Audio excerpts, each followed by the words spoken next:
Hi, I'm Dr. Natalie, and I would like to talk to you about time perception. So, I read this book several years ago. It really adjusted how I was considering how I think about time. Your time perception is basically which orientation you are in your natural state. Are you present oriented, future oriented, or past oriented, right?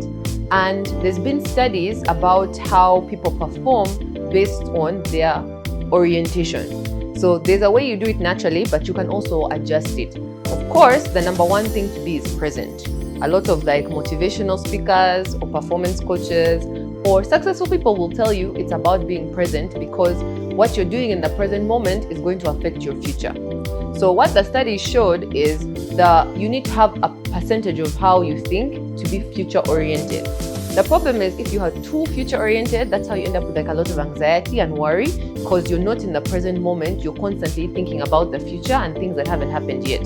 So you need to be future oriented so that you can plan and execute. You can visualize and manifest. You know what direction you're going in, right? You're more intentional about things. But you need to be able to think future oriented and then bring yourself back to the present to act on those things so that you do end up in the desired future that you want. It's useful to have some past orientation because you learn from your past. You need to know where you're coming from to know where you're going.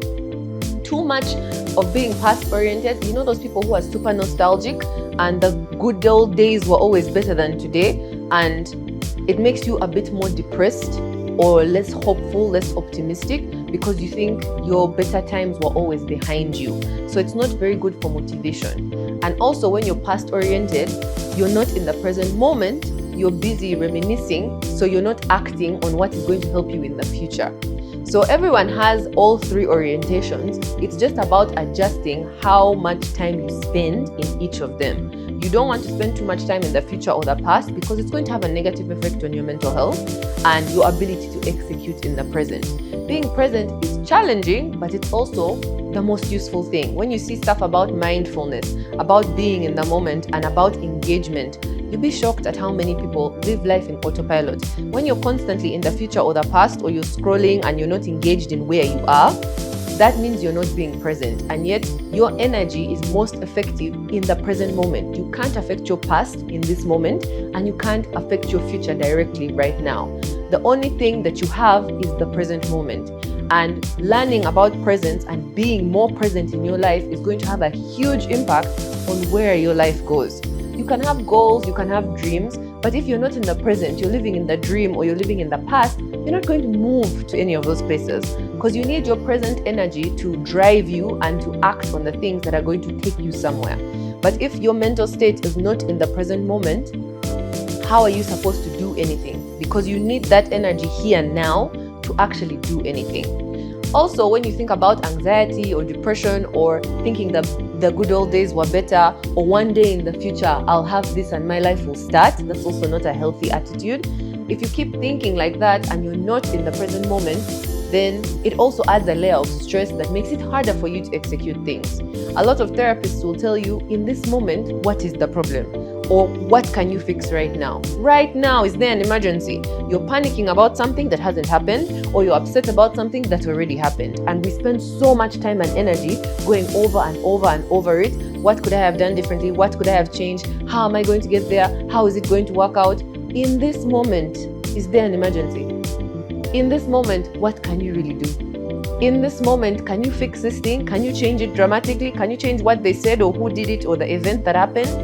In the present moment, you have so much power, and learning how to harness that and keep yourself calm and keep yourself focused and understand that this is all you have, the present moment. This is the time that you have, the energy that you have. Nothing is promised for tomorrow. What has already happened has happened. This is the moment that you can adjust things, that you can change things, that you really build your life in. It's now. And the present moment keeps moving and changing with the time around you. But if you don't move with it, you're now the one who is stuck. Time will keep passing. The sun keeps rising and setting every day. And are you moving with the time as well? Because only your present self can move forward. And forward is the only direction that is available to all of us as people.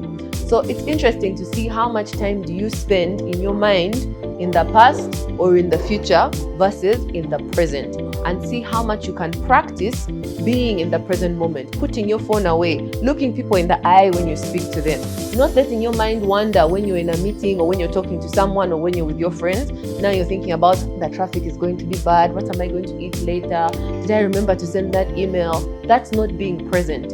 And I think also social media takes away so much of our presence. We're giving it away to these companies that are directly trying to take it, because then they're making money from your presence, but it's not helping your life. So me, I always encourage having time limits for social media on your phone. I also put limits so that I know I've spent too much time scrolling in something that's not going to help me. If it's for a reason, I'm going to check something or see something, but they take you quickly. So it's important to see where are the things that are taking your presence. What are the things that are making you escape being in the present moment? Is it uncomfortable situations or uncomfortable conversations where you don't want to be there, so mentally you check out and you go somewhere else? Is it that you're losing time on social media?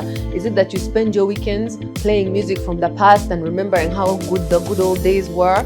Are you like a planner and you're spending all your time now anxious and worried and stressing and planning about where you're going to be in the future? So you need to also be a bit aware about where your mind is going and take hold of that. So that's what it is to practice mindfulness, to be aware of where you are now. And one of the useful things is using your senses. What can you smell? What can you hear? When you're eating food, are you actually tasting the food you're eating? Or do you look at the plate and it's empty and you can't even remember what you ate?